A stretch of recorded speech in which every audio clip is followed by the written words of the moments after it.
Alors on est parachat Vayeshev en même temps que le premier jour, première bougie de Hanouka. Alors on va essayer d'être bref. Il y a dans cette paracha trois grands sujets.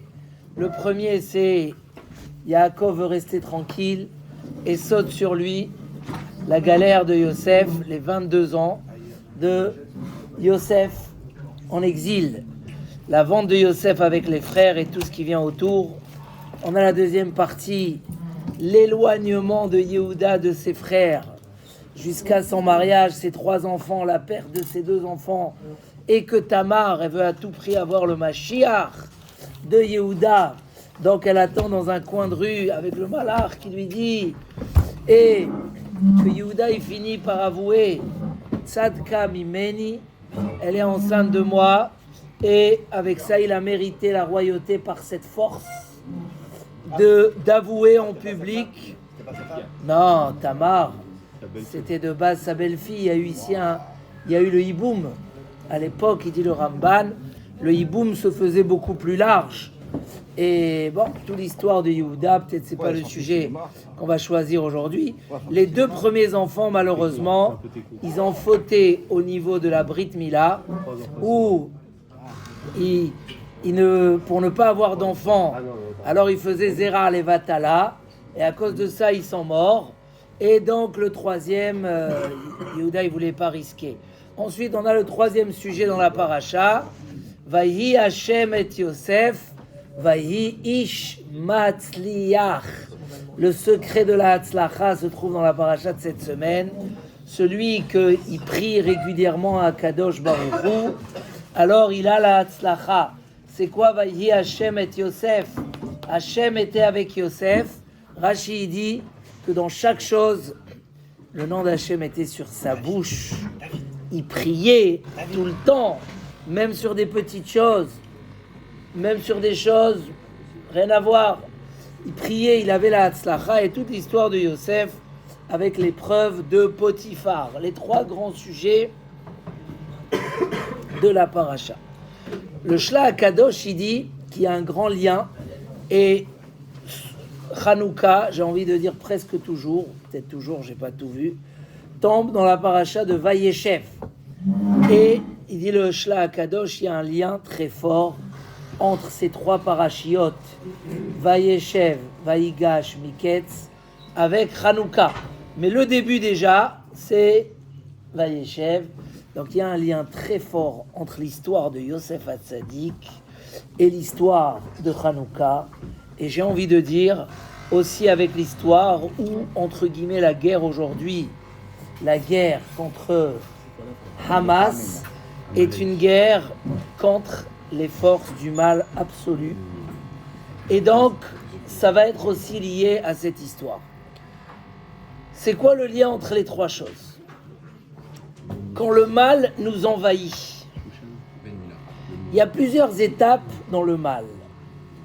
On voit quand Hachem a tourné sa face pendant 6 heures, qu'est-ce que le mal a pu faire, Quand Hachem il laisse le mal faire ce qu'il doit faire, il lui donne le pouvoir parce qu'il y a du din, alors Hachem et Rachem, qu'est-ce qui peut se passer, et que ça soit au niveau physique ou au niveau spirituel, c'est la fin du monde. Il y a des moments, il y a des étapes dans la vie d'un homme. Il y a les moments où il vit tranquille, c'est à lui d'aller combattre le mal. Et il y a des périodes où il y a des épreuves, le mal vient chez lui. Mais le message de cette période, c'est quand le mal nous envahit. Il y a eu un matzav du mal qui nous envahit. Yosef Hatzadik n'a rien demandé. Alors oui, on lui reproche un petit peu qu'il s'habillait bien, qui s'occupait de ses cheveux, mais Remez, il y a eu un petit où on lui a fait sauter l'ours, mais l'ours est venu attaquer Yosef. La femme de Potiphar, elle est venue avec toutes les capacités possibles, physiques et spirituelles. D'abord les Shem Shamaïm. D'abord, elle a eu une prophétie comme ça, qui lui a dit, comme Tamar, qu'elle aura un Mashiach de Yosef, qu'elle aura une descendance de Yosef. Alors, elle est venue, elle a dû peut-être lui dévoiler ça, qu'elle a voulu faire les Shem Shamaim, mais elle n'a pas fait que les Shem Shamaim. Elle a fait beaucoup de bêtises. Elle lui a couru. Et on croit que quand il est rentré en prison, elle a lâché. C'est marqué dans le Midrash. Même en prison, tous les jours des autres habits. Donc Yosef était envahi. Déjà, il est en Égypte. Déjà, il est chez un bourreau. Un bourreau. Et avec tout ça, loin de son père, loin de la Kdusha. Et le mal, il vient le confronter, l'agresser. Aïe, aïe, aïe, qu'est-ce qu'on fait quand on est dans une situation comme ça? C'est pas que dans les mœurs. Des fois, c'est dans les midotes. Quelqu'un de ta famille t'a énervé. Ouh! Tu as été emporté par une colère, une haine, une jalousie. Quand on est envahi par le mal, qu'est-ce qu'on fait? Il y a moyen d'y échapper, de s'en sortir, ou c'est trop tard? C'est cuit.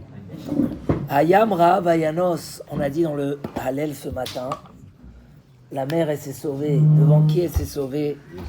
Le Haron de Yosef, parce que Yosef il s'est sauvé. Il a eu la force. C'est pas une force qui vient comme ça. Yosef c'est le Yesod. C'est par lui que tous les brachot arrivent à tous les sphirotes. Yosef devait réparer et préparer le pilier de tous les frères. Pour ça, tout le monde devait se prosterner à lui. Et ce qu'ils n'ont pas voulu accepter, ils ont dû le faire avec force. Parce que Yosef, c'est le Yesod. Il y a des choses où il faut se sauver. J'ai raconté la semaine dernière, et puisque Rémi il est là, de quelqu'un dans le 16e, un homme d'affaires qui il est tombé sur un groupe de Breslover qui font un groupe sur Shmirat HaEnaim, la protection des yeux, et ils envoient tous les semaines, et leur idée générale c'est qu'un homme doit beaucoup prier, qu'Hachem le protège des yeux.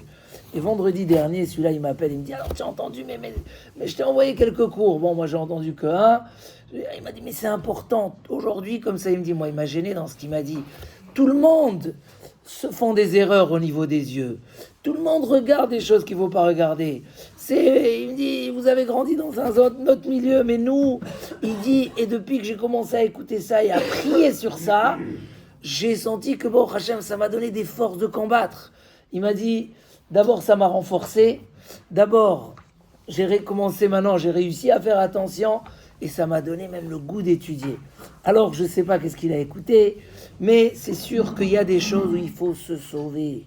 Dès qu'un homme ne voit pas, alors c'est pour ça qu'ils ont demandé de mettre des filtres dans les téléphones et de mettre des protections et bloquer des choses parce qu'il y a un petit risque. Et se protéger de tellement de choses. Quand on prend l'avion, on voit ceux qui ont préparé leur film et ceux qui ont préparé leur livre. Et la différence, elle est énorme. Celui qui a préparé ses livres, il comprend pas, mais jusqu'à qu'on a un moment où personne nous dérange. Ni le téléphone, ni, j'ai pas envie de dire, personne. Maintenant, tu as besoin de voir un film, tu as besoin de t'occuper, Ribono Shel Olam. Je comprends que certains, mais se sauver, quand le mal il nous envahit, il faut se sauver. Toute la guerre avec les Yévanim, les Grecs, c'est Vechoshech al Penetehom. L'obscurité, chez Israël, ils ont envahi au niveau spirituel le clan Israël. Ils ont aussi tué beaucoup de personnes. Il y avait 1000, c'est dans Megillat Antiochos, il y a 1000 juifs qui se sont cachés dans une grotte pour faire Shabbat. Ils sont venus à la porte de la grotte et ils ont dit, ou vous sortez, vous transgressez Shabbat, ou on vous tue. Ils ont dit on ne sortira pas, on ne restera pas le Shabbat. Ils ont mis du feu, ils ont fait Hamas, tout simplement. Ils ont mis du feu sur la porte de la grotte et ils ont tué tous les 1000 personnes. Ils ont aussi tué beaucoup.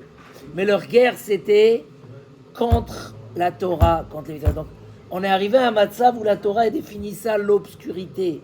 Est-ce que Stam, nous, on va allumer la lumière à Hanouka? Est-ce que Stam, on va allumer des bougies vers l'extérieur pour éclairer l'obscurité? Me'at mina or doré arbe mina rocher. Un peu de lumière repousse. C'est quoi repousse? Quand tu te sens envahir, maintenant un détail, tu désespères, tu dis ça y est, c'est plus dans mes capacités. Je suis envahi par le mal. La solution, elle est, les Hashmonaïm, ils ont dû faire la guerre. Ils ont dû faire Messirut Nefesh. Là, tu peux plus jouer à cache-cache avec ton Yetzerara. Doucement, les hâtes. Le mot préféré de beaucoup de Français. Les hâtes. Doucement. Il y a des fois où on peut aller de les hâtes. Il y a des fois où il n'y a pas le choix. Sinon, tu te fais avaler. Yosef, il a dû se sauver. Les Hashmonaïm, ils ont pris un courage. C'est marqué dans le Midrash. Il y a un Rav Dessler. J'ai parlé cette semaine de ce Rav Dessler. Magnifique. En brera. Il n'y a pas le choix. Et je vais vous le répéter parce que je l'ai fait au Bachurim à la Yeshiva. Et j'ai trouvé qu'il était magnifique. Il y a une machloket entre Beth Shammai et Beth Hillel. Est-ce que l'homme valait la peine d'être créé? Beth Hillel, il dit oui. Beth Shammai, il dit non. Noachlo shelo nivra. Valait mieux qu'il ne soit pas créé. Hachem Ishmor, combien des gens faute dans leur vie, font de leur vie une catastrophe. Valait mieux qu'il ne soit pas créé. À la fin, ils ont fini par être tous d'accord que entre les deux, valait mieux qu'il ne soit pas créé. Mais maintenant qu'il a été créé, qu'il fouille dans ses actes, qu'il fasse Cheshbon HaNefesh, etc. Il dit Rav Dessler, ça veut dire quoi? Ça veut dire comme ça. Des fois dans la vie, on sent qu'on est bloqué avec quelque chose. Si on veut le combattre en disant bon, c'est bien de faire ça, tu n'arriveras jamais à le combattre. Si tu sens je suis en danger, j'ai pas le choix, tu peux tout faire. Quand il y a un incendie et tu dois casser une porte, même toi qui n'arrives pas à bouger une plume, tu vas te retrouver à donner un coup de pied et à casser la porte et tu vas réussir. Tu vas sauter un étage. Pourquoi? Quand un homme il sent il n'y a pas le choix, il y a un danger, je perds tout. Alors là, l'homme il trouve des forces inimaginables. Il dit que les Hashmonaïm, tout leur réussite, c'était quoi? C'était ça. C'est qu'à un moment, ils ont senti on ne peut plus continuer. Eux-mêmes allaient faire la Torah en cachette. Dans les montagnes. Ils se cachaient, ils dormaient dans les montagnes. Mais à un moment, ils ont senti que s'ils continuent comme ça, la Torah va s'effacer. Ils ont dit, qu'est-ce qu'ils ont dit? Il n'y a pas le choix. Ils ont dit, il n'y a pas le choix, on doit faire... Et quand un homme, il sent qu'il n'y a pas le choix, il arrive à faire des choses qu'il n'imaginait pas. Écoutez le secret. Et il déclenche des miracles. Matityahu, il a dit à ses enfants, il a dit, c'est marqué. Celui qui habite à Chon Bachem, Hachem il est dans la... Alors, viens on est Bitachon Bachem et on va. Mais à quel moment, pourquoi avant il ne savait pas qu'il y avait Bitachon Bachem? Qu'est-ce qui a changé du jour au lendemain? Le jour où il a senti qu'il n'y a pas le choix, se sont réveillés en lui et des esprits positifs, de revoir un peu et réviser c'est quoi le Bitachon Bachem, et d'avoir le courage. Et quand un homme il sent qu'il n'y a pas le choix, dans la vie, ceux qui réussissent, c'est ceux qui sentent que si je dois faire ça, je ne peux pas ne pas le faire. Si je ne le fais pas, je perds tout. Mais tous ceux qui vivent avec un esprit tranquille, c'est bien, c'est beau, pourquoi pas? Alors, ça marche quand tout va bien, quand il n'y a rien de difficile. Mais quand ça devient difficile, il n'y a plus, c'est plus possible. Donc quand on est dans un combat avec le mal ou l'envie de rien faire, comment il a dit, les poils dans la main, il y a une expression comme ça. Quand on est comme ça avec les poils dans la main, il faut les arracher.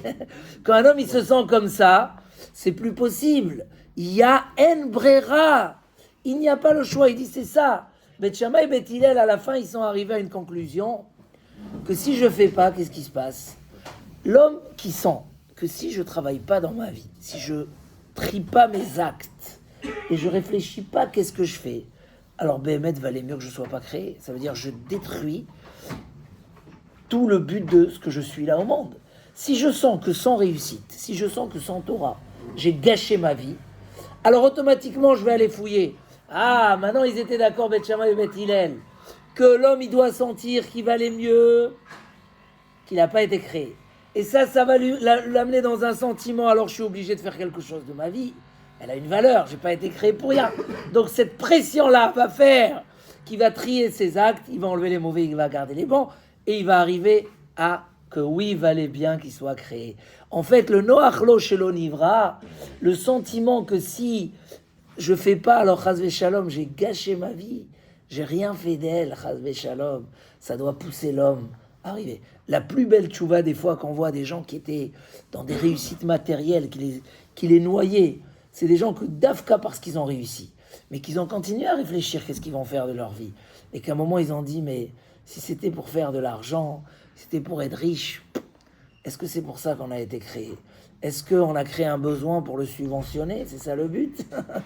Alors finalement, les gens, ils ont dit, mais qu'est-ce que la vie, elle vaut? Ok, je cherche plus maintenant. Je suis plus dans ce rêve qui me trempe de dire, il faut que j'ai mieux, il faut que j'ai mieux, il faut que j'ai mieux. Et donc, c'est ça le but. Non, j'ai tout. Et quoi aujourd'hui? Qu'est-ce que dans ce tout-là, j'ai rien, j'ai zéro. Donc, Dafka, ça amène à l'homme à dire, Arshav Shenivra, maintenant que j'ai été créé, viens, je fais de ça quelque chose qui fait que ça vaut. Hanouka. Aujourd'hui, on est dans Mamash, dans une période où on suit quand même la guerre en Israël et on voit c'est quoi repousser le mal. Même dans le monde, il y a eu ces choses qui ont brusqué un petit peu nos esprits. Quand on demande à des responsables de l'éducation, de l'université, vous pouvez dire que c'est mauvais, et la personne, elle n'est pas prête à dire que c'est mauvais. Donc c'est un matzav du mal. La sina envers le peuple d'Israël, c'est pas envers le juif. Ce qu'il a, au contraire, le juif, il amène au monde des choses extraordinaires. C'est parce que le juif, il a la Torah, il a Kadosh Baruch Hu, il a une conscience, il amène quelque chose de spirituel qui le rend supérieur à tout le monde. Automatiquement, on n'est pas d'accord à accepter cette situation où il faut repousser le mal. Alors c'est une situation où l'homme, il doit dire, j'ai pas le choix. Je peux pas le faire d'une manière facultative, bénévole. C'est trop important. C'est comme ça que Yosef, il a senti. Il faut que je me sauve. Si je commence à jouer des jeux, je vais tomber dans la faute. C'est comme ça que les Hashmonaïm, ils ont senti. Donc, en allumant les lumières de Hanouka, on prend cette force de dire que la lumière, elle gagne. C'est la lumière qui nous amène à la réussite. Tout le reste, il faut le repousser le plus loin possible. Bezrat Hashem, c'est marqué que sans l'aide d'Akadosh Baruch Hu, on ne peut pas combattre sans Yetzerara. Mais Hashem, il nous a promis, c'est une promesse, sauf qu'Hachem, il nous a promis, si nous, on fait le nécessaire, comme ça il dit le Messiah Sharim, si lui, il n'a pas pitié de lui, personne n'aura pitié de lui. Si tu as pitié de toi-même, Hachem, il a promis qu'il va t'aider, même si tu n'as que 5% des forces, alors que l'autre, il avait 95% des forces. Si tu mets tes 5% et tu sens qu'il n'y a pas le choix, tu vas jusqu'au bout des choses, tu vas arriver, tu auras des miracles et tu vas réussir.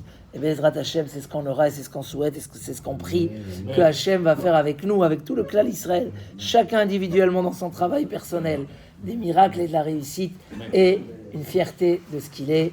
Noachlo Shenivra. Chazak Ubaruch.